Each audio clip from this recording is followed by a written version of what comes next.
अस्सलाम वालेकुम। मेरा नाम डॉक्टर सजाद अली है। तो आज हम पढ़ने जा रहे हैं वो है फर्स्ट ईयर की बायोलॉजी, जो हम चैप्टर नंबर 1 से स्टार्ट करेंगे। तो चैप्टर नंबर 1 का नाम है बायोलॉजी। तो हम पेज नंबर 3 के ऊपर कुछ बेसिक इंट्रोडक्शन देंगे। तो बायोलॉजी है क्या और इसे हम क्यों पढ़ते हैं। तो दरअसल हम बात करते हैं बायोलॉजी की डेफिनेशन की। तो बायोलॉजी की डेफिनेशन आपने 9th क्लास में पढ़ी होगी। एक है स्टडी अबाउट लिविंग ऑर्गेनिजम्स। तो वहाँ पर सिर्फ ये बताया था कि लिविंग ऑर्गेनिजम्स के बारे में जब हम पढ़ते हैं तो उसे बायोलॉजी कहते हैं।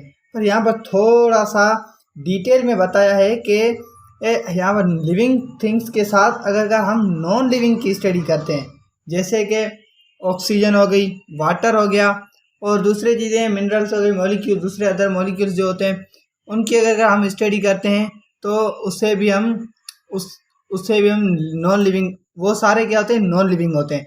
और इसके बाद अब बात आ जाती है कि ये डेफिनेशन होनी चाहिए स्टडी अबाउट लिविंग थिंग्स और non living things is known as biology. तो बायोलॉजी जो वर्ड की मीनिंग है, बायो मतलब लाइफ होता है और लॉजी मतलब स्टडी होता है। तो यहाँ पर जो बायोलॉजी का वर्ड है जो निकला गया है वो ग्रीक वर्ड से निकला गया है, जिसकी मीनिंग ही बायो मतलब लाइफ होता है और लॉजी मतलब स्टडी होता है। तो कुछ ऐसे पॉइंट है जो साइंटिस्टों ने हमें बताए थे। जो पहला पॉइंट ये है कि जो भी सारे लिविंग ऑर्गेनिजम्स जो डिस्कवर किए थे साइंटिस्टों ने, उनको दो बड़े किंगडम के अंदर रख लिए, जिसका पहले का नाम है किंगडम प्लांटी, दूसरे का नाम है किंगडम एनिमलिया।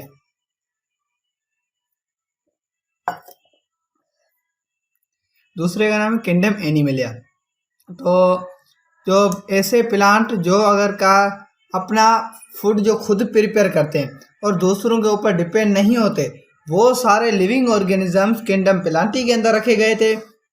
वो लिविंग ऑर्गेनिज्म जो अपना फूड खुद प्रिपेयर ना करें और दूसरों के ऊपर डिपेंड करें, तो वो सारे किंगडम एनिमलिया के अंदर रख लिए थे। और यहाँ पर जो दूसरी टर्म इस्तेमाल की थी कि जो अगर क्लोरोफिल होंगे, जो कलर प्रोड्यूस करेंगे, वो किंगडम प्लांटी के अंदर रखेंगे, और जो कलर प्रोड्यूस ना करेंगे वो हम किंगडम एनिमलिया के अंदर रखेंगे। और अगर हम प्लांट की स्टडी करेंगे तो वहाँ पर टर्म इस्तेमाल की है बॉटनी। अगर हम एनिमल की स्टडी करेंगे तो वहाँ पर जो टर्म इस्तेमाल की है जोलॉजी पढ़ेंगे तो हम जैसे समझ जाएंगे एनिमल की स्टडी कर रहे हैं, और बॉटनी पढ़ेंगे तो हम पहले से समझ जाएंगे कि हम प्लांट की स्टडी कर रहे हैं।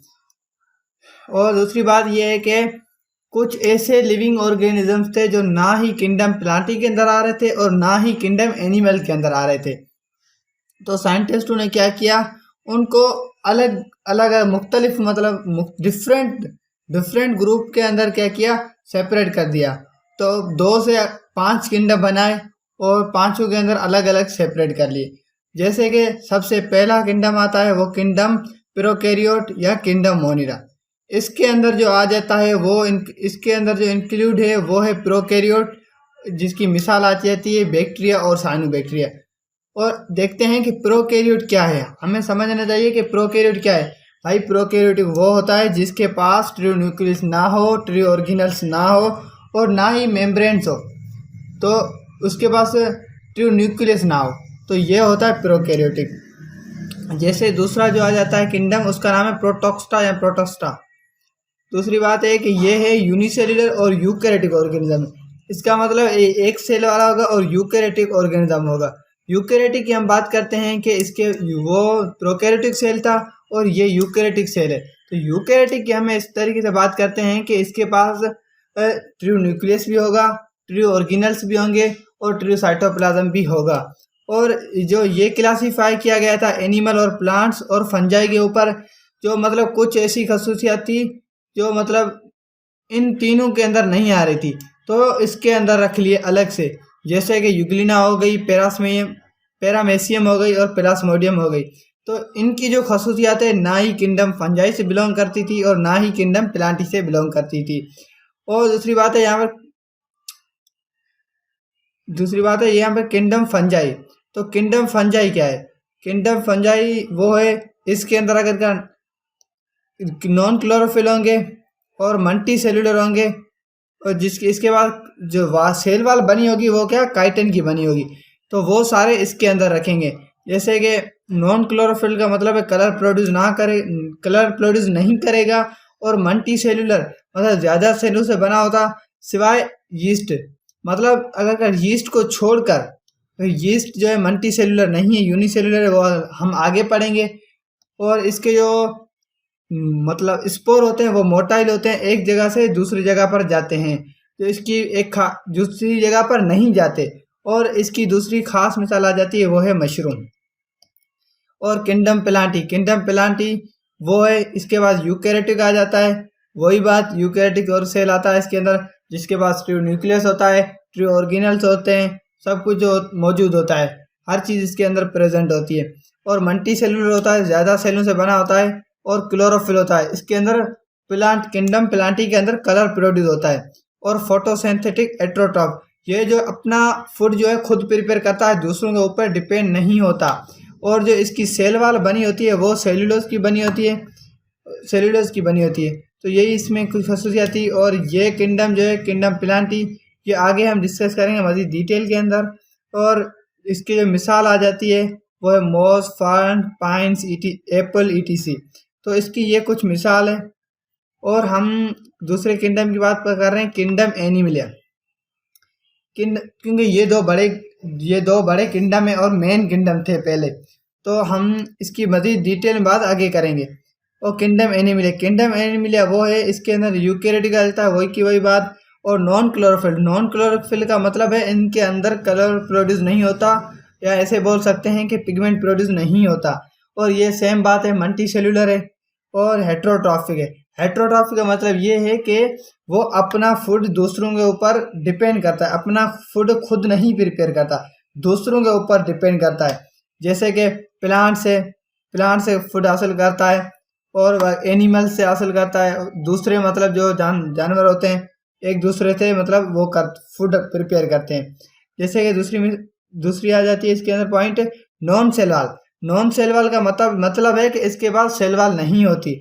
इसके जो मिसाल आ जाती है वो हाइड्रा हो गई, अर्थवर्म हो गई, ह्यूमन बींग्स ईटीसी। ये जो है 5 किंगडम थे। और साइंटिस्टों ने मतलब हमें बताया था कि इनके अंदर जो भी चीज़ें थी वो लिविंग ऑर्गेनिज्म थे, जो एक दूसरे के अंदर सेपरेट नहीं हो रहे थे, पर इन्होंने अलग अलग किंगडम बनाए और अलग अलग जगहों पे इनको सेपरेट कर दिया। तो जैसे कि सपोज अगर दूसरी कोई ऐसा ऑर्गेनिज्म कोई ऐसा ऑर्गेनिज्म जो डिस्कवर होता है, जैसे कि हम देखते हैं यूकैरियोटिक होगा और नॉन क्लोरोफिल होगा, हेट्रोट्रॉफिक होगा, वो हम पहले से हमें पता है कि हम वो कहाँ पर पढ़ा था, वो हम डायरेक्टली किंगडम एनिमलिया के अंदर रखेंगे। अगर हमें पता है वो नॉन क्लोरोफिल हो, मल्टी सेल्यूलर हो, और जिसके पास सेल वाल जो है वो काइटिन की बनी हो, तो हम उन्हें किंगडम फंजाई के अंदर रखेंगे। अगर हम ये देखते हैं कि इन तीनों से बिलोंग नहीं करता, तो हम डायरेक्टली क्या करेंगे, किंगडम प्रोटोक्स्टा के अंदर रख लेंगे। क्योंकि किंगडम मोनिरा तो बेचारा सादा है, इसलिए हम किंगडम प्रोटोक्स्टा के अंदर रख लेंगे। तो दूसरी बात है कि जो भी साइंटिस्ट ने डिस्कवरी की है, जो भी लिविंग ऑर्गेनिजम्स को डिस्कवर किया है, वो आज तक जो दुनिया में किए गए हैं 1.5 मिलियन स्पेशीज ऑर्गेनिज्म जो है वो क्या किए, उनके शेप और उनकी साइज़ के मुताबिक उनको डिस्कवर किया है। जैसे कि एग्जांपल आ जाती है, सबसे छोटे में छोटा जो है वो जो इलेक्ट्रॉन माइक्रोस्कोप से हम देखते हैं वो है बैक्टीरिया, जिसकी साइज़ है 0.001 मिलीमीटर। और दूसरी बात आती है, सबसे जो बड़ा एनिमल होता है वो दुनिया के अंदर बड़े में बड़ा एनिमल होता है, जिसे कहते हैं व्हेल। और ये इसकी जो है लेंथ है 40 मीटर है, और जो इसका वेट है 150 टन है। दूसरी बात है रेडवुड ट्री एक मतलब ट्री है, और इसकी जो 300 फीट हाइट है। तो सबसे बड़ा अगर का एनिमल में देखा जाए तो व्हेल है। व्हेल एक मछली का नाम है। और जो अगर हम किंगडम प्लांटी के अंदर प्लांट देख लें तो क्या है, वो रेडवुड है। और अगर हम किंगडम मोनिरा के अंदर देख लें तो वो क्या है, बैक्टीरिया है। तो ये कुछ ऐसी लिविंग ऑर्गेनिजम्स थे, कुछ ऐसे लिविंग ऑर्गेनिजम थे जो साइंटिस्ट ने इनके साइज और शेप के मुताबिक डिस्कवर किए थे। और 1.5 मिलियन साइंटिस्टों ने लिविंग ऑर्गेनिजम्स को डिस्कवर किया है। तो यही इनका बेसिक इंट्रोडक्शन था। इंशाल्लाह नेक्स्ट क्लास के अंदर हम इसकी ब्रांचेस के ऊपर बात करेंगे इंशाल्लाह।